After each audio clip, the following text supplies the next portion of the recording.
So in this screencast, I'm going to show you how to use the writing tools in Kurzweil. I'm going to open up the Kurzweil program.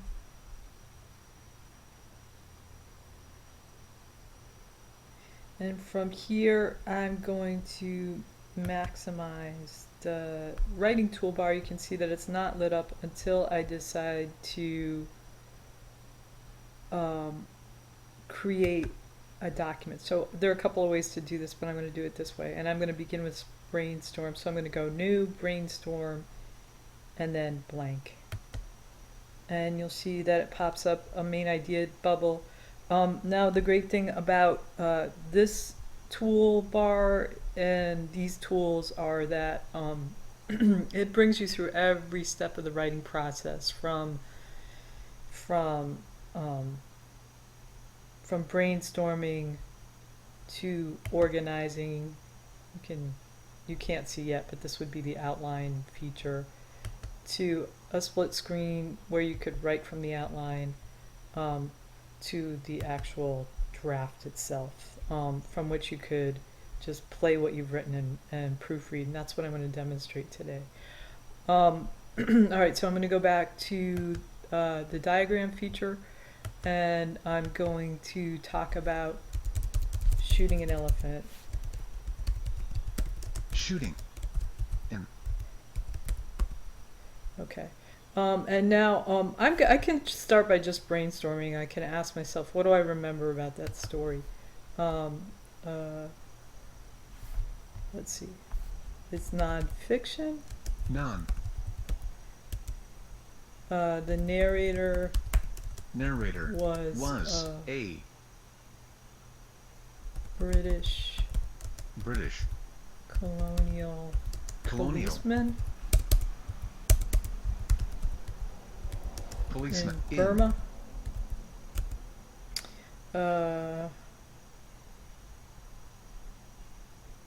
He is generally. Oops, I think I spelled that wrong.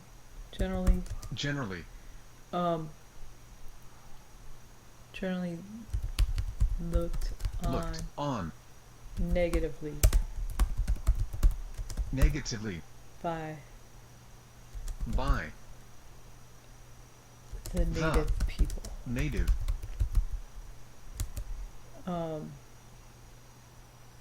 And then I'm going to go narrative. Okay. An elephant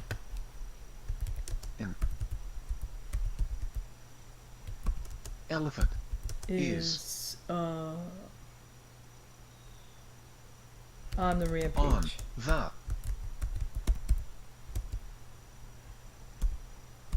He has seriously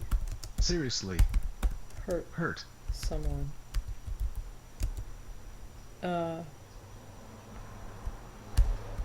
It's necessary for the narrator to kill the elephant.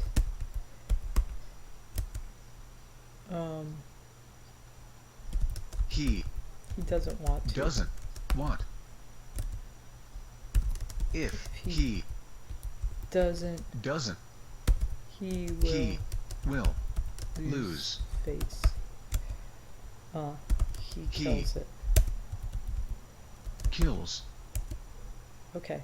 Now you can see pretty quickly I could just sort of dump the ideas that I need to get into my summary of the story. There's more to it than that, but that's just the basic narrative that's going on. I'm not including here his reflections on that experience, which actually are really important in this story. There are a few things that I can do. I can arrange this so that it's visually easier to digest and understand. And you can see that this is the story.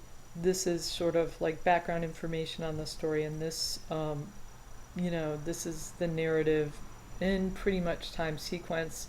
Now what I want to do is look at it in outline form and in outline form, I have this, so I have it, it looks about right. I have all these tools that I can use to do more work on what I want to say um, about the story. So let me show you. So if I hit this first star, it will give me the next topic, in whatever mode I'm working in here. If I want to kind of bring it out to the left and make it another, it's a subtopic now. If I want to make it a topic, I can go like this.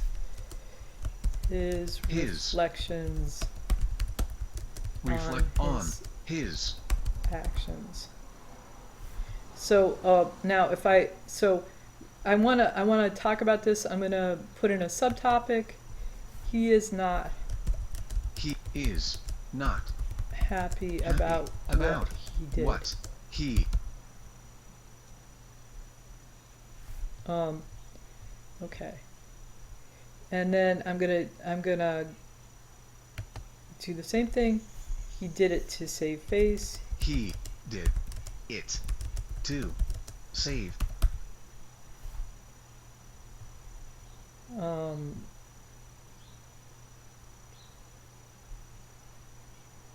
let's see. And then I'm gonna go like this.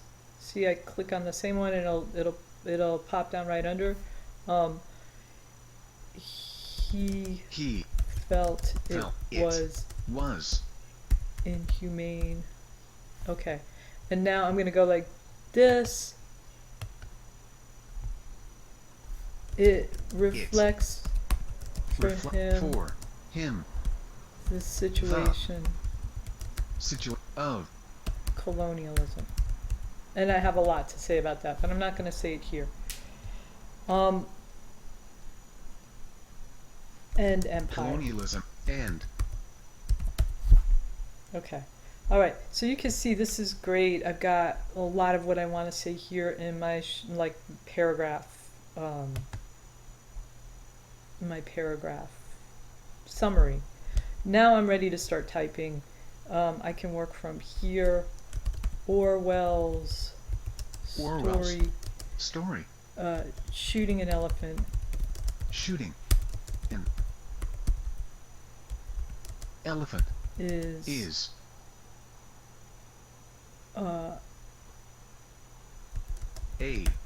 story from his life when he was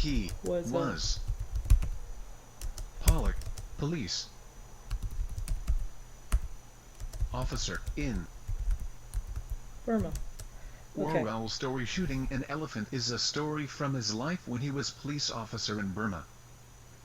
Okay. The great thing about having it speak as you type is that you hear things that you probably wouldn't notice if you were just typing. Like I just heard that I'm missing a word here, which is a, so I can add it.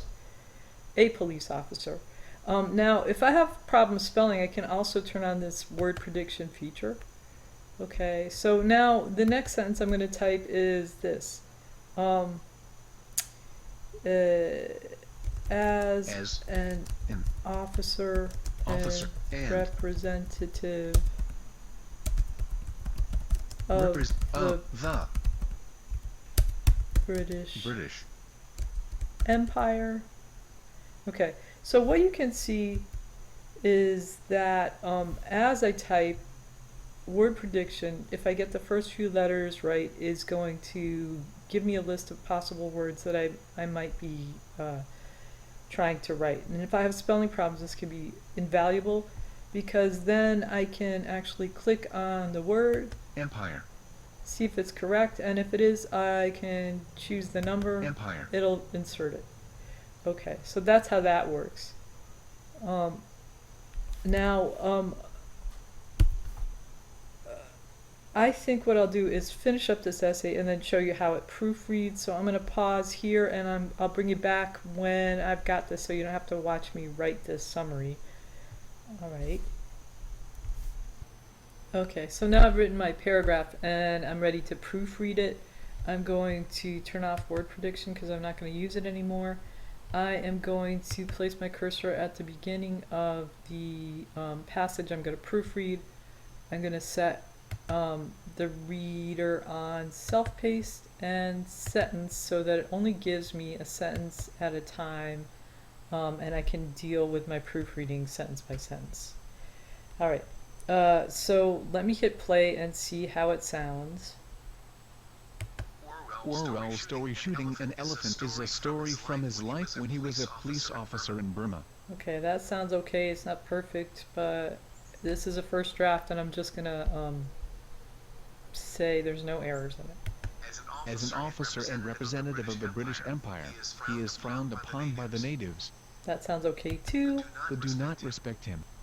There's a problem there, right? So I'm gonna play that one again and put my cursor in the front and play it.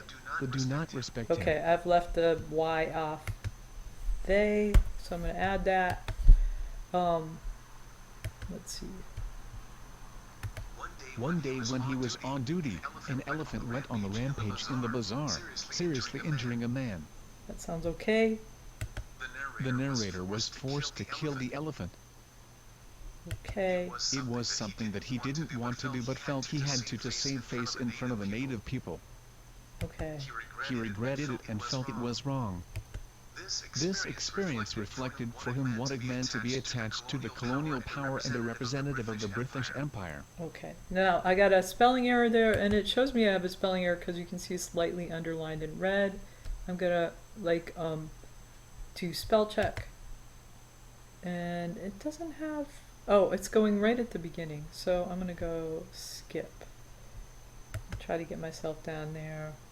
Ah, I spelled elephant wrong. It's something I didn't even notice. I'm gonna change that. And then the word that I was looking at that was underlined is British. And I'm gonna change that.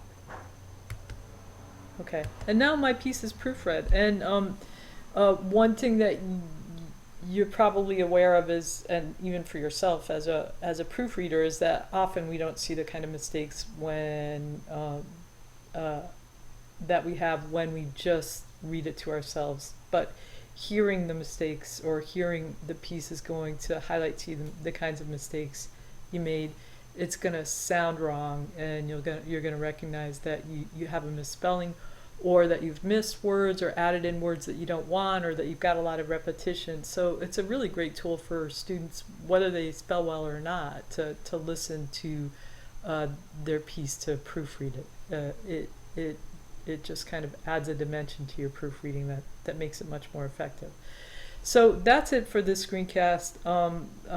What you saw, I think, is that you can use Kurzweil to get yourself from the stage of brainstorming to organizing to drafting, and then to proofreading, and that that it's a good tool for each of these steps. But the great thing is that it actually can get you to use every step in the writing process in order to try to produce something that's solid. Okay, thank you.